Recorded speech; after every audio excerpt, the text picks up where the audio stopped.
संसार में प्रत्येक व्यक्ति को किसी न किसी प्रकार की निर्बलता अवश्य होती है। जैसे कोई अधिक भार नहीं उठा पाता, तो कोई बहुत तेजी से दौड़ नहीं पाता, कोई पढ़ी हुए पुस्तकों को स्मरण में नहीं रख पाता, तो कोई असाध्य रोग से पीड़ित रहता है। ऐसे अनेकों उदाहरण और भी हैं। क्या आप संसार में किसी ऐसे व्यक्ति को जानते हैं जिसे सब कुछ प्राप्त हो, जो पूर्ण रूप से सुखी हो, और हम जीवन की उस एक निर्बलता को जीवन का केंद्र मानकर जीते हैं, जिसके कारण हृदय में पीड़ा और असंतोष रहती है। निर्बलता मनुष्य को जन्म से या संजोग से प्राप्त होती है, किंतु निर्बलता को मनुष्य का मन अपनी सीमा और मर्यादा बना लेता है। किंतु कुछ इंसान ऐसे भी हैं जो अपने मेहनत, परिश्रम और पुरुषार्थ से उस निर्बलता को पराजित कर देते हैं। क्या अंतर है उनमें और अन्य लोगों में? क्या आपने कभी इस बारे में विचार किया है? दरअसल इसका बहुत ही सरल सा उत्तर है। जो व्यक्ति निर्बलता, मुश्किलों से पराजित नहीं होता, जो निरंतर परिश्रम और पुरुषार्थ करने का साहस रखता है, वो अपनी निर्बलता पर विजय प्राप्त कर लेता है। निर्बलता अवश्य कष्ट देती है, परंतु मर्यादा मनुष्य के मन मस्तिष्क को मजबूत करती है। इसलिए मनुष्य को अपनी मर्यादा में रहना चाहिए। भविष्य का दूसरा नाम है संघर्ष। अनगिनत आकांक्षाएं मन में आज इच्छा होती है, और यदि पूर्ण नहीं हो पाती तो मस्तिष्क भविष्य की योजना बनाता है। भविष्य में इच्छा शक्ति पूर्ण होगी, ऐसी कल्पना करता रहता है। किंतु जीवन न तो भविष्य में है, न अतीत में। जीवन तो वर्तमान में है, इस क्षण में है। इसका अनुभव भी जीवन का अनुभव है। हम ये जानते हुए भी इतना अनजान बने रहते हैं, या इसे समझ नहीं पाते, या तो हम बीते हुए समय को अपने स्मरण में घेर कर बैठे रहते हैं, या फिर आने वाले कल के लिए हम नई नई योजनाएं बनाते रहते हैं, और समय अपनी गति से बीतता चला जाता है। इसी तरह एक दिन ऐसा आता है जब पूरा जीवन बीत जाता है। एक बात को यदि हम हृदय में उतार लें कि ना हम भविष्य देख सकते हैं, न ही भविष्य निर्मित कर सकते, हम तो केवल धैर्य और साहस के साथ अपने कर्तव्यों का पालन कर सकते हैं, कर्म कर सकते हैं, परिश्रम कर सकते हैं, पुरुषार्थ कर सकते हैं, आने वाले भविष्य का स्वागत कर सकते हैं। तो क्या जीवन का हर पल हर्ष, उल्लास और खुशियों से नहीं भर जाएगा? स्वयं चिंतन कीजिए। ज्ञान प्राप्ति सदा ही एकाग्रता, समर्पण, त्याग और धैर्य से होती है, ये हम सब जानते हैं। किंतु इन चीजों का वास्तविक महत्व क्या है? क्या हमने कभी विचार किया? इंसान का मन बड़ा ही चंचल होता है, सदा ही ज्ञान प्राप्ति में विभिन्न बाधाओं को उत्पन्न करता है। कभी इधर भटकता है तो कभी उधर, कभी किसी अन्य विद्यार्थी से ईर्ष्या हो जाती है या झगड़ा हो जाता है, कभी बढ़ाए हुए पाठकों पर मन नहीं लगता। क्या ऐसा आपके साथ नहीं होता? न जाने कैसे कैसे विचार, घटनाएं मन को भटकाती हैं, और मनुष्य के मन की इसी चंचलता, अस्थिरता, अयोग्य स्थिति के कारण हम ज्ञान प्राप्त नहीं कर पाते। मन की एकाग्रता, संयमितता, योग्य स्थिति केवल समर्पण से निर्मित होती है। समर्पण से मनुष्य के अहंकार का नाश होता है। द्वेष, महत्वाकांक्षा, ईर्ष्या आदि भावनाओं को दूर करता है, मन को शांत करता है। प्रत्येक मनुष्य के जीवन में ऐसी दुविधा अवश्य आती है जब वह दोराहे पर खड़ा होता है, जब सारी आशाएं, अपेक्षाएं, स्वप्न तार तार हो जाते हैं, जीवन के सारे आयोजन ही बिखर जाते हैं।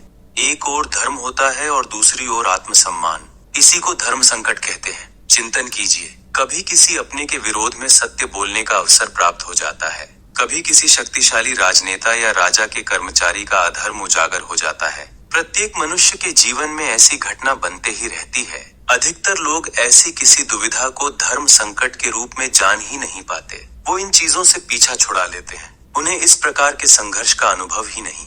वास्तव में संघर्ष के पल ईश्वर के निकट जाने का होता है। यदि हम मुश्किलों और संघर्षों से भयभीत न हो, सुख, संपत्ति की ओर आकर्षित न हो, अपने धर्म कर्म पर दृढ़ रहे, तो ईश्वर का साक्षात्कार अवश्य होता है। पवन के तीव्र बहाव से गिरने वाला पत्ता पेड़ से गिरता है तो भी आकाश की ओर उड़ता है। पवन से झुकने वाली घास वहीं जमीन पर रह जाती। अर्थात यदि आप संकट का दृढ़ता से सामना करके उसको ही टाल दें। दो व्यक्ति अगर करीब आते हैं तो एक दूसरे के लिए मर्यादाएं और सीमाएं निर्मित करने का प्रयास अवश्य करते हैं। हम यदि गहराई से सारे संबंधों पर विचार करें तो देखेंगे इन सारे संबंधों का आधार यही सीमाएं और मर्यादाएं हैं जो हम दूसरों के लिए निर्मित करते हैं। और यदि अनजाने में ही कोई व्यक्ति इनको तोड़ता है तो उसी समय हमारा मन और हृदय क्रोध से भर जाता है। इन सीमाओं का मौलिक और वास्तविक रूप क्या है? क्या हमने कभी इस बारे में सोचा? सीमाओं द्वारा हम दूसरे मनुष्य को निर्णय करने की अनुमति नहीं देते, अपना निर्णय उन पर थोप देते हैं, चाहे उसकी सहमति हो या न हो। अर्थात किसी की आजादी को अस्वीकार करना क्या सही है? जब आजादी को अस्वीकार किया जाता है तो उसका मन दुख से भर जाता है, और जब वो सीमाओं को तोड़ता है तो हमारा हृदय क्रोध से भर जाता है। पर यदि एक दूसरे की आजादी का सम्मान किया जाए तो किसी भी सीमा या मर्यादा की आवश्यकता ही नहीं होगी। सबके जीवन में ऐसा समय अवश्य आता है कि सत्य कहने का निश्चय होता है मन में, परंतु किसी भय या कारण वह सच बोल नहीं पाता। किसी प्रसंग अथवा घटना के बारे में बात करना या फिर स्वयं से कोई भूल हो जाए उसके बारे में कुछ बोलना, क्या ये सत्य है? नहीं, यह तो केवल प्रत्यक्ष है, अर्थात जैसा हुआ था वैसा केवल बोल देना एक सामान्य सी बात है। किंतु कभी कभी ये बात को बोलते हुए भी डर लगता है। इसे एक साधु की धन और त्याग की महान कहानी से समझते हैं। ये कहानी है एक बहुत ही जाने माने साधु की, जिसका नाम संत रामदास था। उन्होंने अपने जीवन को ध्यान, तप और सेवा में समर्पित किया था। संत रामदास ने अपने ध्यान और तपस्या से अनेक लोगों को मार्गदर्शन दिया और उनके जीवन में प्रकाश फैलाया। एक बार रामदास जी एक गांव में गए और वहां एक बड़ा समर्थन शिविर आयोजित किया। वे गांव वालों को संत रामदास जी के उपदेश सुनने के लिए बुलाते और उनके आशीर्वाद से आत्मिक उन्नति प्राप्त करते। गांव के लोग संत रामदास जी के आगमन का हर्ष और आदर से स्वागत करते थे। एक दिन एक धनी व्यापारी अपने साथ अपनी बहुमूल्य संपत्ति लेकर संत रामदास जी के पास आया। वह उन्हें दीनहीन लोगों की सेवा के लिए अपनी संपत्ति दान में देने का प्रस्ताव रखा। संत रामदास जी ने व्यापारी से पूछा, तुम इस धन को किस दृष्टि से दान करना चाहते हो? व्यापारी ने उत्तर दिया, महाराज, मैं इसे इस प्रकार देना चाहता हूँ कि लोग मुझे धनी और उदार जाने।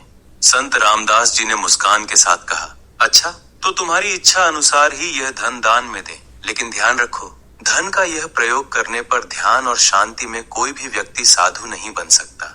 व्यापारी हर्षित होकर धन का दान करने के लिए तैयार हो गया। वह लोगों के सामने अपनी धन संपत्ति को व्यवस्थित रूप से बांट रहा था और सबके मुख से उसे धनी और उदार मान लिया गया। कुछ समय बाद एक और व्यक्ति जो गांव में गरीबी और असहायता में था, उसने संत रामदास जी के पास आकर अपनी दरिद्रता का बयान किया।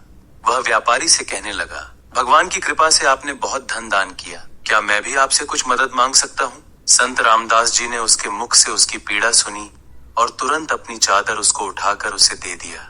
गरीब व्यक्ति को बहुत खुशी हुई और उसने संत रामदास जी के प्रति अपना आभार व्यक्त किया। व्यापारी ने इस सब को देखा और वहां से अपनी संपत्ति लेकर चला गया। कुछ समय बाद व्यापारी फिर से संत रामदास जी के पास आया और उनसे कहा, महाराज, मैंने समझा कि धन दान करने से साधुता प्राप्त नहीं होती। कृपया मुझे अपना शिष्य बना लीजिए ताकि मैं भी आत्मा की ऊंचाई प्राप्त कर सकूं। संत रामदास जी ने व्यापारी का स्वागत किया और उन्हें अपना शिष्य बना लिया। व्यापारी ने उनके मार्गदर्शन में ध्यान और सेवा में लगकर अपने जीवन को साधुता के मार्ग पर चलाया। उन्होंने अपनी धन संपत्तियों को जरूरतमंद लोगों में बांटना शुरू किया। विशेषतः गरीबी और असहाय लोगों की मदद के लिए अपने धन का प्रयोग किया। व्यापारी ने धीरे धीरे धन के महत्व को समझना शुरू किया और उनकी सोच और आचरण में संत रामदास जी के उपदेशों का असर दिखने लगा। एक दिन उसने संत रामदास जी से पूछा, महाराज, मैंने अपने जीवन के परिप्रेक्ष्य में धन संपत्ति की सच्चाई समझ ली है। मैं आपसे सीखना चाहता हूँ कि कैसे मैं साधुता की ओर अग्रसर हो सकूं। संत रामदास जी ने उसे ध्यान और भक्ति की महिमा के बारे में बताया और उसे आध्यात्मिक जीवन की ओर अग्रसर किया। व्यापारी ने उनके उपदेशों को गहराई से समझा और ध्यान में लगकर अपनी आत्मा की शुद्धि के लिए प्रयास किया। व्यापारी का धन, जो पहले उसके लिए आत्म प्रदर्शन का स्रोत था, अब उसकी आध्यात्मिक उन्नति के लिए एक साधन बन गया। उसने धीरे धीरे समझा कि साधुता और अमीरी की परिभाषा उसके अंतर्निहित धर्म और सेवा के परिप्रेक्ष्य में निहित है। संत रामदास जी की गुरु कृपा और व्यापारी की संघर्षशीलता ने उसे अपने जीवन के महत्वपूर्ण मुकाम पर पहुंचाया। उसका धन अब उसे आध्यात्मिक संदेश को फैलाने और अन्यों की सेवा में उपयोगी बनाने के लिए उपयुक्त बन गया। इस कहानी से हमें यह सीख मिलती है कि धन की सच्ची महत्वता उसके उपयोग से होती है, न कि उसके उपार्जन से। साधुता का मार्ग हमें अपने कर्मों में, भक्ति में और सेवा में ढूंढना चाहिए। धन का सही उपयोग करके ही हम असली संत बन सकते हैं। ऐसे ही प्रेरणादायक वीडियो देखने के लिए हमारे चैनल को सब्सक्राइब करें, साथ ही बेल आइकन को प्रेस करें जिससे आपको मेरी आने वाली वीडियो का नोटिफिकेशन मिल सके। जय श्री राधे कृष्णा।